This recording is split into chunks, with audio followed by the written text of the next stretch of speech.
السلام علیکم ورحمۃ اللہ وبرکاتہ۔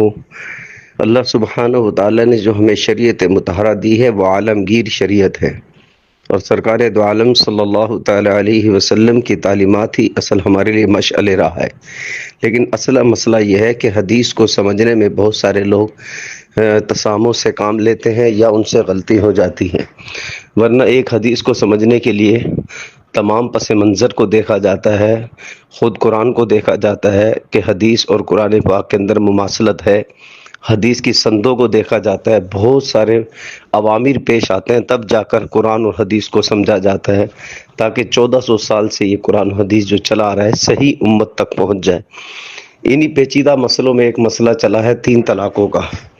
تو بعض حضرات یہ کہتے ہیں کہ 3 طلاقیں ایک ہیں۔ اول تو 25 احادیث مبارکہ ایسی ہیں جن سے یہ بات واضح طور پر ہے کہ 3 طلاقیں 3 ہیں۔ خود بخاری شریف کے اندر بھی حضرت عائشہ صدیقہ رضی اللہ تعالیٰ عنہ سے روایت ہے کہ سرکار دو عالم صلی اللہ تعالیٰ علیہ وسلم سے پوچھا کہ یا رسول اللہ من طلق الرجل امرأتہ ثلاثا، کہ جو شخص اپنی بیوی کو 3 طلاقیں دے دے اتحل للاول، کیا وہ پہلے کے لیے حلال ہے؟ آپ نے فرمایا لا حتی یذوق اسیلتھا، یہ بخاری شریف اصح الکتب بعد کتاب اللہ تعالی۔ آپ علیہ السلام نے فرمایا عائشہ نہیں، یہاں تک کہ وہ عدت گزار کر دوسرے شوہر سے نکاح کرے، پھر وہ اس کو اپنی مرضی سے چھوڑے، پھر وہ پہلے کے پاس آئے اور دوسرا شوہر بھی حقوق زوجیت ادا کرے۔ رہی بات 3 طلاقوں کا ایک، اصل میں حضور علیہ السلام کا زمانہ خیر کا زمانہ تھا، صحابہ سچ بولتے تھے، آپ علیہ السلام پر وحی اتر جاتی تھی، اس لیے وہاں کچھ ایسا رواج بھی تھا کہ وہ طلاق ایک ہی دیتے تھے، دوسری اور تیسری طلاق تو پہلی کو پکا کرنے کے لیے دیتے تھے تاکہ بات سمجھ جائے لوگ۔ ہمارے ہاں بھی بسا اوقات ایک بات کو پختہ کرنے کے لیے دوسری اور تیسری دفعہ کہا جاتا ہے، ورنہ یہ مطلب نہیں اس نے 3 حکم دیے، مطلب ہے حکم ایک ہی ہے، دوسری اور تیسری بار تو تنبیہ ہے۔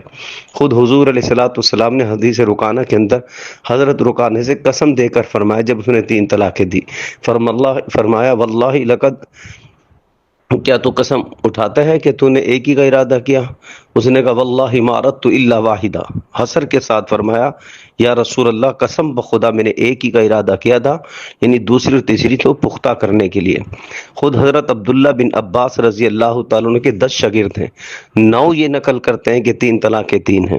خود حضرت عبداللہ بن عباس کا فتویٰ بھی یہی ہے کہ 3 طلاقیں 3 ہیں۔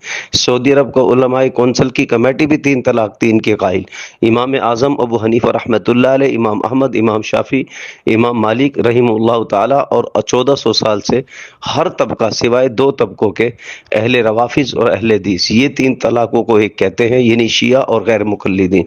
اس کے علاوہ کوئی بھی 3 طلاقوں کا ایک کا قائل نہیں، سب سمجھتے ہیں کہ 3 3 ہیں۔ خود حضرت عمر رضی اللہ تعالیٰ عنہ نے بھی 3 کا ہی فتویٰ جاری کیا۔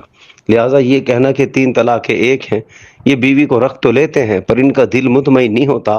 ہم نے اکثروں سے پوچھا ہے جو غیر مقلدین کے فتوے پہ عمل کر کے رکھ لیتے ہیں، پھر ہم نے ان سے ویسے مزاحن بھی پوچھا، کہتے ہیں صحیح بات تو یہ ہے کہ دل کو وہ سکون نہیں جو نکاح میں تھا، معلوم تو کچھ ڈاؤٹ ہے۔